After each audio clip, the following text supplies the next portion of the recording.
கண்மணி வந்து என்ன பண்ணுறாங்க, ஜீசஸ் கிட்ட வந்து வேண்டுறாங்க. இந்த மாதிரி இங்கே வந்து அன்பு வந்து காப்பாற்றி கொடுங்க, என்னால் தான் இவ்வளோ கஷ்டப்படுறாரு அப்படின்னு சொல்லிட்டு கேட்டுட்ருக்காங்க. அதன்படி வந்து இந்த அன்பு வந்து கண்ணை திறந்துடுறாரு. அவருக்கு எந்த ஆபத்தும் கிடையாது, ஆபத்து கட்டத்தை தாண்டிட்டாருன்னு சொல்லிட்டு டாக்டர் வந்து சொல்கிறாரு. அதை கேட்டு வந்து சந்தோஷம் தாங்க முடியல கண்மணிக்கு. உன்னை போய் கண்மணி வந்து அப்படியே வந்து ஜீசஸ்க்கு நன்றி சொல்கிறாங்க. கர்த்தரை நீங்கள் என்னை காப்பாற்றிட்டீங்க அப்படின்னு சொல்லிட்டு இங்கே வந்து எல்லோரும் போய்ட்டு மாப்பிள்ளை என்னாச்சு உங்களுக்கு அப்படின்னு சொல்லிட்டு உள்ளே போய் எல்லாருமே பார்க்குறாங்க. ஆனால் கண்மணி மட்டும் பார்க்காம அப்படியே நின்றுட்டுருக்காங்க. கீது இப்படி நிற்கிற வந்து மாப்பிள்ளை வந்து பாரு வாடி, இல்லைம்மா எனக்கு ரொம்ப கஷ்டமாக இருக்குது, அவர் மூஞ்சில் முழிக்கவே எனக்கு ரொம்ப வந்து குற்ற உணர்ச்சியாக இருக்குமா, நான் ரொம்ப பெரிய தப்பு பண்ணிட்டேன், என்னால் தான் அவர் இவ்வளோ கஷ்டப்பட்டுட்டாரு அப்படின்னு சொல்லிட்டு மனசு கஷ்டத்தோடு நிற்கிறாங்க. இங்கே பாரு கண்மணி, அவர் ஒன்றால் அவருக்கு பிரச்சனை வந்திருக்கலாம், ஆனால் இப்போ காப்பாற்றணும் நீ தானே, வா கண்மணி அப்படின்னு சொல்லிட்டு ஒவ்வொரு பண்ணி கூட்டின்னு போகிறாங்க. கண்மணி வந்து அப்படியே பார்த்துட்டு கலங்கி நிற்கிறாங்க. இங்கே வந்து என்ன பண்ணுறாரு, கண்ணை திறந்து பார்க்குறாரு நம்ம வந்து அன்பு வந்து பார்த்துட்டு அப்படியே வந்து கண்மணி வந்து பார்த்துட்டு கண்மணி சாரிங்க அப்படின்னு சொல்லிட்டு சொல்கிறாங்க.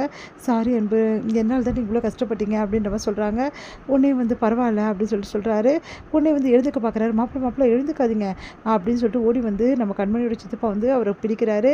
எனக்கு ஒன்றும் இல்லைங்க அப்படின்றாங்க. ஒன்றும் இல்லையா, இவ்வளோ நேரம் எவ்வளோ பிரச்சனை மாட்டிக்கிட்டீங்க தெரியுமா, இப்போ தான் கொஞ்சம் சரியானீங்க அப்படின்னோடனே எல்லாம் இவ்வளோ தான் வந்துச்சு, இவ பண்ண வேலை தான் இவ்வளவும், மாப்பிள்ளை தயவுசெய்து கண்மணியை மன்னிச்சிருங்க மாப்பிள்ளை, பரவாயில்ல விடுங்க அப்படி சொல்லிட்டு சொல்கிறாங்க. சரிங்க மாப்பிள்ளை அப்படின்னு சொல்லிட்டு எல்லாமே மருந்து மாத்திரை கொடுக்குறாங்க. அப்போ வந்து அவருக்கு எதாவது சாப்பிட கொடுங்க அப்படின்னு கண்மணி வாங்கிட்டு வந்து கொடுக்குறாங்க. குட்ரி மாப்பிள்ளைக்கு அப்படின்னோடனே பரவாயில்ல நானே சாப்பிட்டு, அதெல்லாம் வேணாம் மாப்பிள்ளை, அவள் கொடுப்பா ஒன்றும் பிரச்சனை இல்லை குட்ரி அப்படின்னோடனே சரின்னு சொல்லிட்டு ஊட்டி போயிடுறாங்க கண்மணி. இங்கே வந்து கண்மணி வந்து அப்படி பார்த்துட்டு இருக்காங்க. இங்கே வந்து எல்லாருமே வந்து அப்படி பார்த்துட்டு இருக்காங்க அன்பு. அப்போ அந்த நேரத்தில் கரெக்டாக நான் அதுக்கப்புறமா ஒர்க் பண்ணுறவங்க கூட ஒர்க் பண்ணுறவங்க எல்லாருமே ஓடி வந்துடுறாங்க. என்னாச்சு அன்பு அப்படின்னு சொல்லிட்டு ஓடி வராங்க. உடனே கண்மணி வந்து விலகிக்கிறாங்க. அப்போ அவர் நான் வந்து இப்படி ஆயிடுச்சு உங்களுக்கு, என்னாச்சு அன்பு, எந்த பிரச்சனையும் இல்லைல்ல உங்களுக்கு அப்படின்னு சொல்லி கேட்டுறாங்க. இல்லைங்க எனக்கு பரவாயில்ல அப்படின்னு சொல்கிறாங்க. எல்லாருமே வந்து கேட்டுட்ருக்காங்க, நல்லா விசாரிச்சுட்ருக்காங்க. இந்த மாதிரி ஆயிடுச்சு அப்படின்னு சொல்லிட்டு எல்லாத்துக்கும் காரணம் இந்த கண்மணி தான் அப்படின்றாங்க. ஜீவா அங்கே வராரு. எனக்கு தெரியாது இந்த மாதிரி ஆனது, ஏன் கண்மணி இப்படி பண்ணேன், எதுக்காக கேஸை வெளியே வாங்க மாட்டேன்னு சொன்னேன், இப்போ பாரு என்ன ஆயிடுச்சுன்னு சொல்லிட்டு, சாரி ஜீவா நான் இப்படியெல்லாம் ஆகும்னு யோசிக்கல அப்படின்னு சொல்லிட்டு கண்மணி சொல்லிட்டு இருக்காங்க. நீங்கள் எது தாங்க யோசிச்சிங்க, இப்போ பாருங்கள் எவ்வளோ பெரிய பிரச்சனை ஆயிடுச்சு இவருக்கு அப்படின்னு சொல்லிட்டு எல்லாரும் திட்ட ஆரம்பிக்கிறாங்க. அதனால் கண்மணி கலங்கி நிற்கிறாங்க. இங்கே பாருங்கள் எதுக்காக தேவையில்லாமல் அவங்கள திட்டுறீங்க, அவங்க வந்து எப்படியாவது வந்து நம்மளுக்கு நல்லது தான் செய்யணும் இந்த ஹோட்டலுக்கு அப்படின்னு தானே எதுவும் பண்ணாங்க அப்படின்னு சொல்லிட்டு கண்மணிக்கு சப்போர்ட் பண்ணுறாரு நம்ம வந்து அன்பு. அடுத்து வந்து கண்மணி அமைதியாக நிற்கிறாங்க. சரிங்க இப்போ எதுவும் பிரச்சனை இல்லை, இப்போ நான் நல்லா தாங்க இருக்கேன், எனக்கு ஒன்றும் பிரச்சனை இல்லை அப்படின்றாங்க. அடுத்து வந்து சரி வீட்டுக்கு கூட்டின்னு போகலான்னு சொல்லிட்டு டிஸ்சார்ஜ் பண்ணி வீட்டுக்கு கூட்டின்னு போகிறாங்க. அப்போ எல்லாருமே சூழ்ந்து உட்காந்துருக்காங்க. அப்போ வந்து கண்மணி வந்து அப்படி பார்த்துட்டே இருக்காங்க.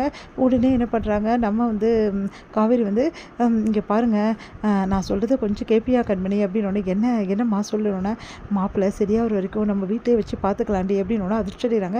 என்னம்மா சொல்கிறேன், அப்படி எப்படிமா பார்த்துக்க முடியும் அப்படின்னோடனே, இங்கே பாருடி எனக்காக எவ்வளவோ பண்ணியிருக்கா என் ஃப்ரெண்டு, அவளோட பிள்ளை இப்படி கஷ்டப்படுறது என்னால் பார்த்துட்டு முடியாது கண்மணி, நீ என்ன சொன்னாலும் சரி மாப்பிள்ளையை இங்கே தான் கூட்டு வந்து வச்சு பார்த்துக்கணும் அப்படின்னு சொல்லிட்டு போகிறாங்க. அது கேட்டு கண்மணி தவிக்கிறாங்க. அடுத்து வந்து ஜீவா வந்து என்னாச்சுமா அப்படி சொல்லிட்டு கேட்டோன்னே, இல்லை தம்பி பாவம் எங்களால் தான் இவ்வளோ கஷ்டப்படுறாரு, அதனால் நாங்களே கூட வச்சு பார்த்துக்கலாம்னு நினைக்கிறோம், நல்ல விஷயமா அப்படின்றாரு ஜீவா. உடனே வந்து கண்மணி வந்து அப்படியே பார்க்குறாங்க. வேணாங்க நானே பார்த்துக்கிறேன் அப்படின்னு சொல்லிட்டு சொல்கிறாரு நம்ம அன்பு. உடனே ஜீவா வந்து அதெல்லாம் தெரியாது அன்பு, நீங்கள் இங்கே கண்மணி வீட்டில் தான் இருக்கணும், ஏன்னா அங்கே தான் பெரியவங்களாம் இருக்காங்க, அவங்க தான் உங்களை பார்த்துக்க முடியும், தனியாக இருந்து என்ன பண்ண போகிறீங்க, அதனால் குணமாக வரைக்கும் அங்கேயே இருங்க, ஒன்றும் பிரச்சனை இல்லை அப்படின்னு சொல்லிட்டு ஜீவா சொல்கிறாரு.